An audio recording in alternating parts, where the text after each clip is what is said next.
When my best friend's fiancé came into my salon for a haircut, I noticed patches of hair loss on both sides of his scalp. He also had tiny scales and red spots on his arms. I come from a family of doctors, so I recognized it immediately.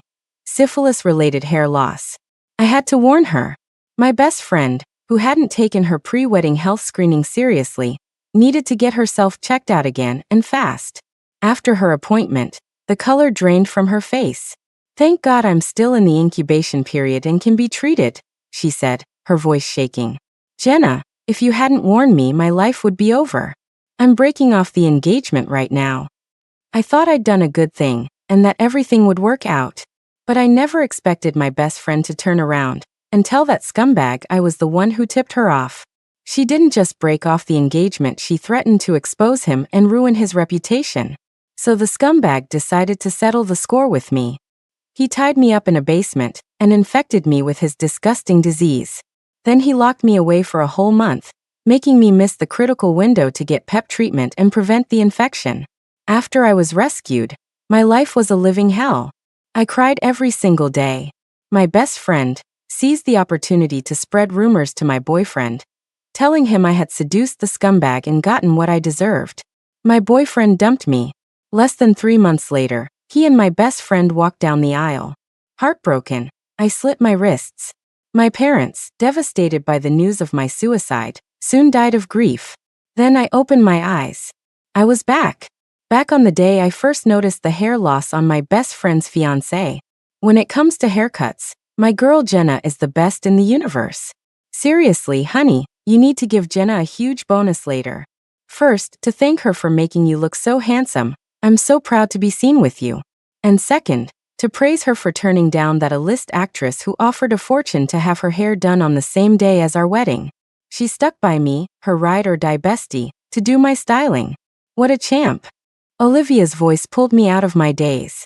Confused, I watched as she excitedly chattered away, dancing over to take a picture of her fiancé, Kevin, with her phone. I realized instantly, I'd been reborn. I quickly glanced at the bald patches on the sides of Kevin's head, and the faint scales and red spots on his arm. It was the exact moment I'd first realized he had syphilitic hair loss. I immediately stopped, put down my scissors, washed my hands with foam soap, and then wiped them with a wet wipe. "Jenna? What's wrong?" Olivia asked. "A second ago you were helping us plan my bachelorette party for next month, and now you've gone totally silent." I froze for a second, but recovered quickly. "Sorry," I said. "I got distracted. The scissor blade just pricked my hand." Olivia pecked Kevin on the cheek and scalp while teasing me. "Oh, so even our famous influencer stylist pokes herself with scissors sometimes? Should I call your boyfriend and tell him to get off work early to take you out for a nice dinner?" The moment Olivia mentioned my boyfriend, Leo, more memories from my past life flooded my mind. Back then, as I was finishing the haircut, I saw the bald patches on Kevin's scalp and the red spots on his arms. Knowing he worked in PR, alarm bells went off in my head. I didn't care that Kevin was still in my shop. I made an excuse and pulled Olivia upstairs to the break room. "Olivia, your fiancé has patches of hair loss on his scalp. I'm 99% sure it's from syphilis. Didn't you say you never got the results back from that private health screening you two did? I'm telling you, you need to go back to the hospital and get checked again. Seriously, trust me. My parents are both doctors. I grew up around this stuff, and I can spot the signs." Olivia was stunned, but I knew she'd believe me. In college, we took a group trip to Mexico. The tour guide, who looked pale and sickly, kept insisting the mushroom soup he served was safe. But I pulled Olivia aside and refused to let her eat it. Sure enough, by midnight, everyone on the bus except for the two of us was in the hospital.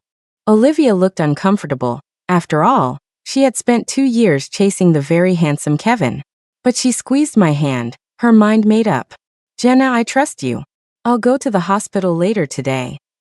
After her checkup, Olivia learned she was in the latent stage of syphilis. She also got the real test results, which showed that Kevin was already in stage 3. That's why he had the moth-eaten syphilitic hair loss. She immediately broke off the engagement. Not only did she want the $1 million her family put up back, but she also planned to sue Kevin for her medical expenses. Of course, Kevin refused. Olivia's family was clearly better off than his. Her family was contributing $1 million, while his was only putting in 80,000. So Olivia threw me under the bus. She told Kevin that if he didn't agree to break off the engagement and pay her medical bills, she would expose him. Kevin, unable to come up with the money, went off the deep end. After Olivia exposed him, he blamed everything on me. He tied me up in an abandoned factory, infected me with his disease, and then held me captive for a month, making me miss the crucial window for PEP and treatment. When I was rescued, my life was a living hell. I cried every day. Olivia seized the opportunity to spread rumors to my boyfriend, Leo, claiming I had seduced Kevin, destroyed her marriage, and caught a disease as a result of my own actions. My boyfriend, Leo, dumped me without a second thought. 3 months later, he and Olivia, wearing the same wedding dress, walked down the aisle. Utterly destroyed, I slit my wrists and died. My parents, forced to bury their only child, died of grief soon after. Coming back to the present, I saw that my fingernails had dug so deep into my wrist that they'd drawn blood. But compared to the agony of my past life, this pain was nothing. I took a deep breath. Since fate had given me a second chance, I would make Olivia, Kevin, and Leo pay the price they deserved. Olivia, oblivious to my turmoil, had already called my boyfriend Leo. Leo? Hey. She glanced at me and deliberately raised her voice. Your girlfriend is missing you so much she poked her hand while cutting hair. You'd better hurry over here and comfort her. I couldn't hear what Leo said back, and I didn't want to. I shot Olivia a dirty look and grabbed a broom to sweep up the hair clippings on the floor. Good. While she's busy chatting with that garbage ex-boyfriend who abandoned me, I don't have to waste brain cells figuring out how not to tell her about her current fiancé's hair loss. Just a moment ago, while admiring his new haircut in the mirror, Kevin had paused and asked me, "Hey Jenna, did you cut the hair on my left side a little too short? It feels kind of weird." I just brushed him off, saying it was part of the style, and even showed him a picture of a famous male pop star with the same haircut. I don't know or care if he's aware he has syphilis, but this was not the moment to bring it up. So while pretending to be busy, I watched Olivia finish her call. "Your boyfriend Leo is on a business trip," she told me, hanging up. "He'll be back in about 2 weeks, just in time for my wedding. You guys can come together. And make sure you give us a fat wedding gift, okay?" I smiled on the outside but cursed her on the inside. Playing along, I made an excuse to get her and Kevin to leave. After they were gone, I immediately closed the salon and hired a professional cleaning service to come and deep disinfect the entire place. My salon, which costs me 10 grand a month in rent. I also threw out the scissors, towels, and chairs that Kevin and Olivia had used. I had no intention of going to their wedding. I quickly booked myself a 10-day trip to Europe, departing the week before Olivia's wedding. Then I sent her an apologetic text, explaining that a sudden, mandatory work training had come up, and I wouldn't be able to do her hair or be there to celebrate with her. Olivia was furious. She accused me of bailing on her at the last minute and not even finding a replacement stylist. Then she immediately followed up. "If you're not coming, how much are you putting in the envelope?" Dream on. I blocked her number, turned off my phone, and ignored all her attempts to contact me. After her wedding was over, I leisurely returned home. On the plane, I sipped orange juice and happily looked at my calendar, calculating the days. It wouldn't be long now until I could watch the syphilis couple's symptoms flare up. The first thing I did when I got home was break up with Leo. He was completely bewildered. "Jenna, what the hell is wrong with you? You go away for over 10 days, don't answer your phone, don't reply to texts, and you even skip your best friend's wedding. Do you have any idea how awkward it was for me to go to that wedding alone on your behalf? I haven't even called you out on that, and now you're breaking up with me?" I shoved all of his luggage out the door. "Did I ask you to go on my behalf? You were so desperate to suck up to a newly married woman that you dropped $10,000 on a wedding gift? So generous. Anyone who didn't know better would think you were the one getting married." Leo froze, tongue-tied. I was just trying to save face for you. It was a gesture of my love, to make you look good on her gift registry." I laughed. "Love me? I was gone for over 10 days, and I never heard that you called my parents or the police to see if I was okay. Love me? Have you ever given me a gift worth more than $1,000? Love me? We've lived together in this $3,000 a month one-bedroom apartment for 2 years. Have you ever once paid a single cent for rent or utilities? Leo's face turned beet red, but he remained defiant. That's because you earn more than me. And your family's better off than mine. You never complained about it before. Besides, I take you out for nice meals all the time. Just because I didn't say anything doesn't mean I didn't care. Especially when he spent half a year's salary on a gift for Olivia, which she then flaunted all over her social feed. That's when it really hit me. I was furious at myself for being so stupid in my past life. How could I have been so blind to the way he and Olivia flirted right in front of me? And I was even more furious that I dated a parasite like Leo. I hated him for abandoning me the second I got sick. I hated him for how little he cared for me in our daily lives. Money is where the heart is. That saying is true after all. Leo didn't love me. I finally truly understood that now. Thank God for this second chance, which let me see the truth early, and gave me a chance for revenge. Before I slammed the door shut, I corrected him one last time. Those nice meals you took me to were mostly places you wanted to go. And since your appetite is twice as big as mine, you ate 2/3 of the food. You paying for dinner was just common sense. How does that even compare to the rent and utilities I've been covering this whole time? And don't even get me started on you and Olivia. I haven't even settled the score with you for that mess. And you have the nerve to stand here and lecture me? I'll say it one last time. We're done. And stay the hell away from me. You won't like what happens if I see you again. After I confirmed through the peephole that Leo had dragged his luggage away, I called a locksmith and made an appointment to have all the locks in my apartment replaced with a high-security smart lock system. Once that was done, I grabbed a bottle of cold water from the fridge and was slowly drinking it when a text from Olivia came in. Jenna, why have you been ignoring me for so long? And you blocked me on your feed. Leo told me you guys are fighting because he gave me that wedding gift. Don't be so dramatic. I can just transfer the money back to you if it's such a big deal. Besides, there's nothing going on between me and Leo, seriously. I'm a married woman now. Why would I be interested in my best friend's boyfriend? Plus, my husband and I are attached at the hip. We're even trying for a baby. I still haven't gotten my pre-wedding health results, so I was hoping you could go with me to the hospital for a checkup. Or maybe you could ask your mom to help me get an appointment with that famous specialist at her hospital, Dr. Miller? I really don't want to wait in a long line at the crack of dawn just to get my blood drawn and pee in a cup on an empty stomach. Olivia really was an idiot. For a preconception checkup, you're supposed to see a reproductive specialist for the most accurate tests. An OBGYN does routine women's health exams. But since she was already infected with syphilis, the OBGYN would spot it right away. She was about to stumble into a diagnosis by accident. And did I want her to find out early and get treated? Hell no. The suffering I went through in my past life? She was going to experience every bit of it. Besides, why should I go with her to her checkup? And how dare she ask my mom, who's a doctor, to book a specialist appointment for her? Is she having a baby for my family? Of course I wasn't going to help her, but I had to reply to keep her from going to the hospital on her own. Dr. Miller's appointments are impossible to get. Even if my mom asked the hospital director to pull some strings, you'd still have to wait until next month. That Dr. Miller is a brilliant physician, but she's super rigid. Unless it's an emergency, every patient has to go through the proper channels.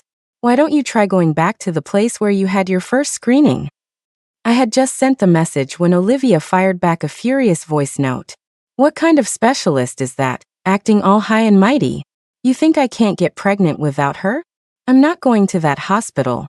Once I'm pregnant, I'll go to a top-tier hospital in New York City for all my prenatal care, and to give birth.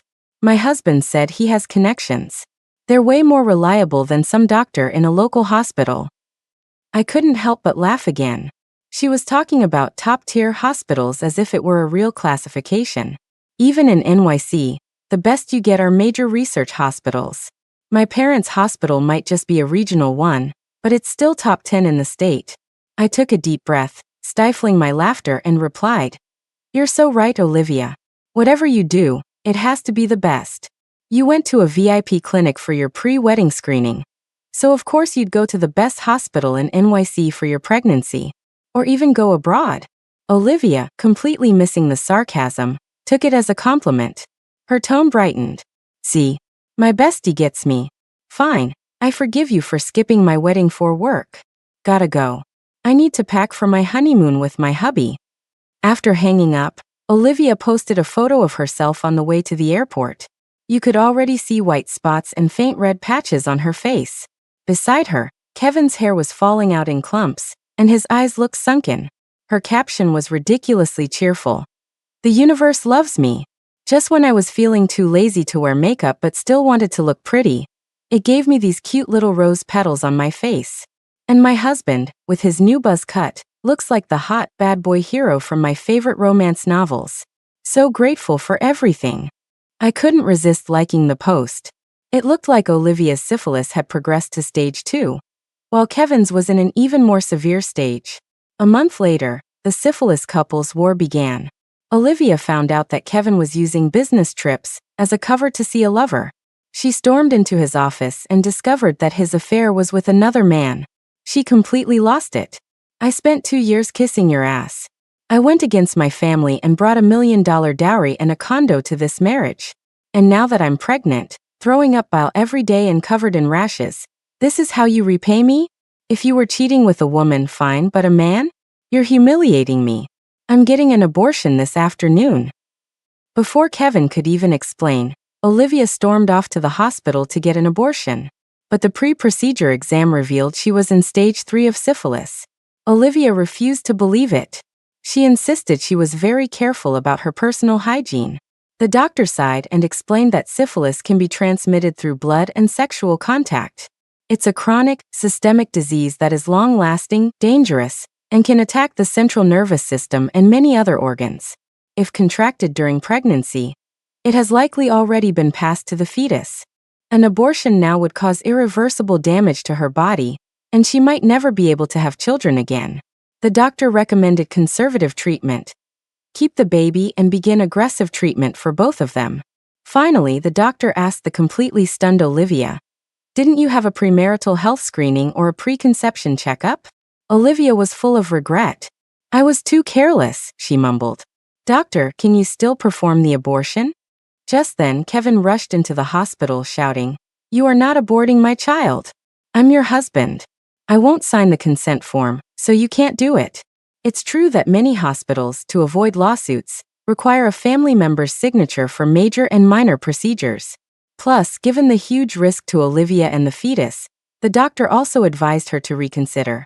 Olivia pounded on her stomach, screaming at Kevin, "You infected me with this disgusting disease, and you have the nerve to ask me to have your baby? I'm divorcing you, Kevin." Kevin rushed forward and hugged her. "Baby, I'm so sorry.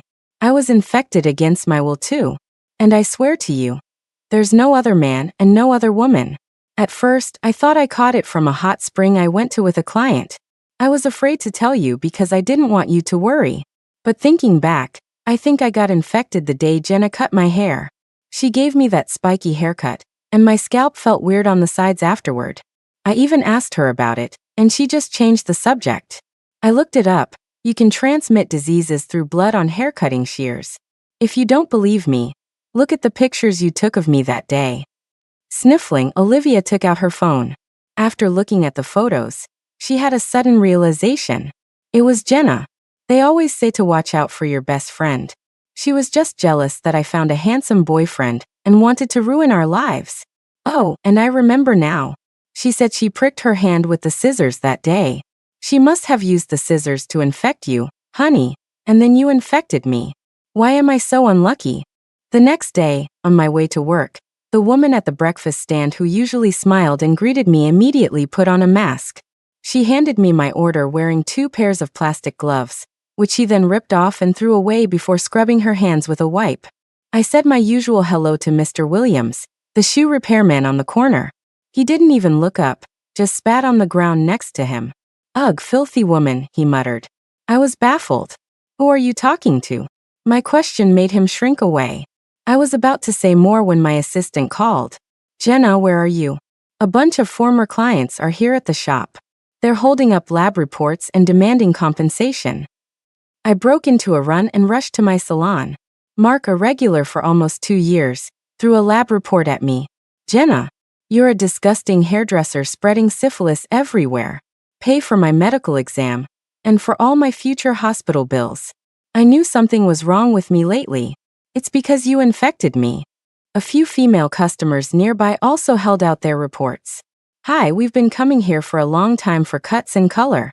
There's a post online saying you have a disease and are intentionally spreading it to customers, so we all went to get tested. Even though our results are all negative, we still need you to reimburse us for the tests. Thanks. I immediately opened my phone. Hashtag influencer hairstylist Jenna Lee infects clients with syphilis and HIV. Hashtag pregnant woman gravely harmed. Hashtag scissor hands Jenna Lee must pay. Several posts had gone viral. The attached photo was of a pregnant, red-blotched Olivia crying, standing next to a bald Kevin, whose head and face were already covered in sores. The comments were a firestorm. I'm telling you, none of these influencers are good people. Last week it was some Ivy League grad mocking Gen Z for being unemployed. Now we have a celebrity stylist spreading syphilis through her work? Lock her up. No way, not Jenna Lee. She's literally the only stylist I've ever had who actually listens and makes my hair look even better than I hoped. How could she do this? Okay, I'm still processing this. Can anyone recommend a good stylist? OMG, I heard the pregnant woman is her best friend. These friendships are worse than plastic, they're deadly. The first thing I did was call the police. Then I contacted a lawyer friend to preserve the evidence and IP addresses from those posts. I went into the shop and started exporting the surveillance footage from my workstation cameras. I wasn't reborn for nothing. In the month I'd been quietly waiting for the syphilis couple's disease to advance, I was plagued by nightmares of my own horrific death and my parents' suffering. I wasn't just going to sit back and wait. I had already prepared everything I needed to protect myself. But I never imagined Olivia and Kevin would be audacious enough to pin their syphilis on me. My rage found a new level. But I didn't lose my temper with the people demanding reimbursement at my door. I invited them to come with me to the police station to file a report. If they wanted to cause a scene, they could do it there. If they wanted to sue me, that was fine too, but they'd need to bring proof that I infected them, with what, and how. The group of women, hearing police station, decided it was too much trouble and left. But Mark followed me, righteous and indignant. After giving my statement and filing a report at the station, I went straight to the hospital for a full panel of tests. I posted my completely negative results on all my social media accounts. Underneath, I tagged Olivia and Kevin. Having fun spreading rumors? Remember to go to the police station this afternoon to give your statements. And wait for my lawyer's letter. Kisses.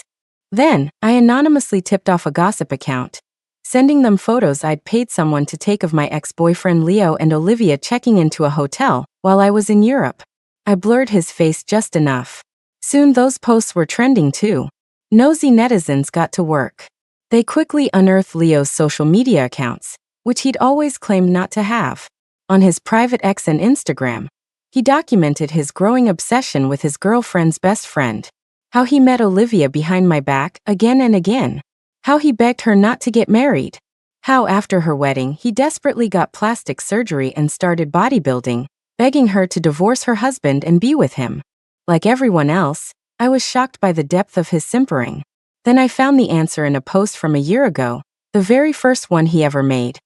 I met someone who looks just like my first love who passed away. I will make up for all the love I couldn't give her by giving it to this new person. Then another netizen dug up info that Leo had also contracted syphilis. His most recent post was, "What do you do if you get syphilis?" The public opinion immediately flipped. So the three of them are the ones with syphilis? What a dumpster fire. What do? Get treated. If you can't be cured, have one last party. Dude above, syphilis stays with you for life. Even if it's cured, it can come back. Those three should probably start praying for a medical breakthrough. Finally, I can go back to my influencer stylist Jenna Lee for a color. A woman with her taste would never get syphilis.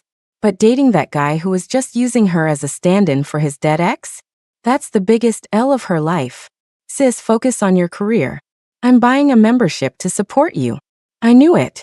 Why didn't that psycho couple go to the police instead of blasting it all over the internet? Because they were lying. My girl Jenna went straight to the cops and provided evidence. Wait, that syphilis guy Kevin, he looks so familiar. Isn't syphilis most common among men who have sex with men? I knew it. A stylist who charges a fixed, fair price like Jenna couldn't possibly get a disease like that. Jenna, I'm coming back for a cut. Soon, Kevin's past as a male escort was exposed.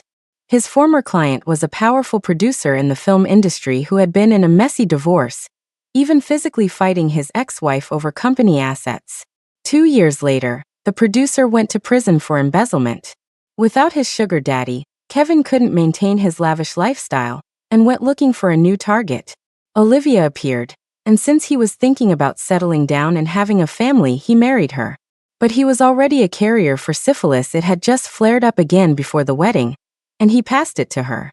Olivia then passed it to Leo during their affair. Although Leo was my boyfriend, we hadn't been intimate for nearly a year. Around the time he met Olivia, he started telling me he wasn't interested in sex anymore. I was relieved. It saved me from having to pretend. I had only been with him in the first place because I was attracted to his supposed literary talent. Now I understood. Never put a man on a pedestal. So Olivia finally learned that the husband she chased for 2 years was a diseased parasite. She went back to the hospital, determined to get an abortion and a divorce. Kevin, in turn, used her affair with Leo as leverage, refusing the divorce. If she insisted, he demanded she give him the car and the condo, no splitting assets. So Olivia was simultaneously scheduling appointments for an abortion and fighting Kevin in court. Tragically, she had complications during the procedure. Her uterine lining was damaged, making her infertile. Not only that, but she became paralyzed from the waist down. Now, on top of being a lifelong carrier of syphilis, she would need a wheelchair for the rest of her life. Kevin didn't fare much better. The man he was having an affair with was also married. His wife was another powerhouse in the industry, a female producer who had funded over a dozen films. She had Kevin locked in a basement, where she forced him to study political theory, civics, and all manner of medical and physiological hygiene textbooks, complete with exams. Kevin was in agony, but it was better than being beaten to death, so he gritted his teeth and studied. He didn't get to study for long. Less than 3 months later, a fire broke out near the basement. A pile of lumber and Kevin were all burned to a crisp. The female producer sighed dramatically. Oh, what a terrible accident. I was planning to have him study contract law next. If he'd learned that, he wouldn't have gone around destroying families. Such a shame. I guess I'll just have to burn the books for him. When Olivia heard Kevin was dead, she laughed, then cried. She was happy she didn't have to split her assets with him, but she cried because now there was no one to sue for her medical bills. Turns out Olivia was a real penny pincher. But then her knight in shining armor arrived. Leo, now in the first stage of syphilis, declared that if Olivia would marry him and fulfill the dream he never had with his first love, he would take care of the paralyzed Olivia for the rest of his life. After all, they'd had a connection, and now they both had the same disease and could support each other. Olivia, stunned, threw her arms around Leo's waist. Thank you for not abandoning me. I promise I'll be good to you. 6 months after they married, however, Olivia died in a freak accident. Apparently, Leo was driving her to the zoo when the car crashed. Leo was also badly injured and hospitalized for a month. After he was discharged, he suddenly showed up at my salon, saying he wanted to make it up to me and marry me. I threw a whole basin of dirty shampoo water on him. Which sewer pipe did you just crawl out of? When we broke up, I warned you to stay away from me. Now you dare show your face in my shop and talk about marriage? Look at you. You look like a syphilis-ridden ghost. You're bad luck. Get out. Now. Leo wiped the water from his face and pleaded. Jenna, I'm a human being, you know. You don't have to be so cruel. I laughed. I can tell it's your first time being human, since you've managed to avoid all human characteristics. And I can do a lot more than just say cruel things. I grabbed the heavy-duty broom I used for sweeping hair and swung it at him. He yelped like a beaten dog and scrambled away, disappearing around the corner. Not long after, I heard Leo had been arrested for insurance fraud. He had pretended to forgive Olivia and married her as a ploy for revenge. He had secretly taken out multiple life insurance policies on her. But he was too greedy. Less than 6 months later, he staged the accident, that killed her and rushed to file the claims. The insurance investigators weren't stupid. They looked into it and discovered that Leo, who had also been injured in the crash, had orchestrated the whole thing to murder his wife for the insurance money. A chill went down my spine. So that's why he'd shown up asking to marry me. Was he planning the same thing for me? The man was insane. How could he think I'd ever agree? I heard that because of the large amount of money involved, he was sentenced to 5 years in prison. 5 years is a long time. Let him rot. My revenge was complete, thanks to 3 guilty people tearing each other apart. I let out a long, deep breath. Then I finally went home and told my parents, who had been worried sick about me for 3 months, everything. From the moment I was reborn, they had been terrified by my constant nightmares. But thinking of my past life, how they had died of grief after my suicide, I didn't dare risk telling them anything before my revenge was complete. When I mentioned being reborn, my father, a surgeon who lived by the laws of science, was baffled. But he said that if his daughter Jenna said it, he believed it. My mom, who sometimes reads web novels to distress, said she wasn't surprised. A mother and daughter's hearts are connected, she said. She told me she'd been having nightmares too, even dreaming that I had been murdered.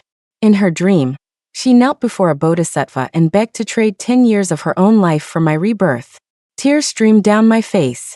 So my second chance had been bought with my mother's life. I hugged her tightly. How could you be so foolish? You should live a long and happy life. My mom wiped my tears. If my daughter were gone, my life would be meaningless. I know everyone says middle-aged women should be independent and not pin their hopes on anyone, but you were a choice I made after a lot of independent thought. I used to be committed to being child-free, you know. You came into this world because of my choice, so I have to be responsible for you.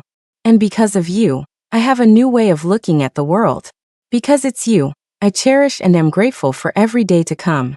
From now on, we'll live our lives well together. I curled up in my mother's arms, pulled my dad in, and the 3 of us cried together, unable to hold back our emotions. After our family hug and cry session, I made my parents a wonderful dinner. After we ate our fill, we snuggled into our warm beds and, for the first time in a long time, slept soundly through the night. The next day, we all returned to our work and our lives. A few weeks later, my community organized a volunteer event at the local prison, and they needed people with practical skills like hairstyling. I gladly signed up. While I was there, I saw Leo. He was standing in line for another stylist, a frail, skeletal figure who looked like a strong gust of wind could knock him over. Soon after, the local news reported that a prisoner had died of an illness. His name was Leo. I felt nothing. He murdered his wife for insurance money. He deserved to die. Thinking of all the pain he'd caused me in both lifetimes, I felt he got off easy. After popping a bottle of champagne to celebrate the good news, I started sleeping even more peacefully. With the salon running smoothly, I wanted to spend more time with my mom, who was about to retire. I took her on trips all over the country and abroad, trying all kinds of food. We went to the movies together and read mystery novels. I was obsessed with Dickens' The Mystery of Edwin Drood. One weekend, while we were out shopping, we sat down on a bench to eat some snacks from a street cart. Across the way, a couple was fighting. The woman was getting the upper hand, scratching her scrawny husband's face until it bled. "The gifts you give me are never what I want," she shrieked. "Why should I let you into my heart?" A crowd gathered, trying to calm her down. A pregnant woman in the crowd got so worked up by the abusive wife that she had to be taken away by paramedics. My mom started to get up to intervene, but I quickly stood and pulled her back down. As I did, my copy of The Mystery of Edwin Drood fell out of my bag. When I picked it up, it had fallen open to a page where a line stood out. "The best of all politeness is to mind your own business." I handed the book to my mom. She smiled wryly. "That's right. Don't get involved in other people's karma. Let go of the need to save everyone. And most importantly, don't meddle. Once you get involved, you become responsible, and you could even lose your life." So every day of my new life, I choose to know my place. I will protect my family, and together, we will no longer interfere in the destinies of others. For better or for worse, their lives have nothing to do with us.